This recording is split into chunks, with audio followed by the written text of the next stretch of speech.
దేవుని మీద నువ్వు ఆధారపడితే మహాత్యము కలిగిన మహాదేవుడిగా నీ జీవితంలో ప్రత్యక్షమవుతాడు. ఆయన మహాత్యం ప్రత్యక్షమైతే యేసు నామం పేరిట నీ గర్భాన పుట్టినటువంటి పిల్లలను రాజులుగా దేవుడు ఆశీర్వదించును గాక. ఈ తరానికి ప్రవక్తలుగా దేవుడు నిలవబెట్టును గాక.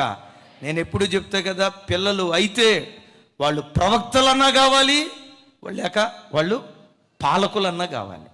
అయితే వాళ్ళు పాలకులన్నా రాజులన్నా కావాలి, లేదా యాజకులన్నా కావాలి.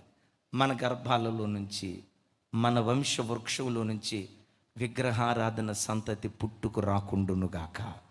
త్రాగుబోతులు, వ్యభిచారులు, తిరుగుబాతులు, సంఘానికి అవమానాన్ని తెచ్చే బిడ్డలు, దేవుని నామానికి అవమానం తెచ్చే భక్తిహీనపు తరం మన సంఘంలో నుంచి, మన కుటుంబాల్లో నుంచి రాకుండా కృపగల దేవుడు తన మహాత్యాన్ని మన ఒక్కొక్కరి పట్ల చూపినట్లు చప్పలు కొట్టు స్తోత్రాలు చెప్దాం.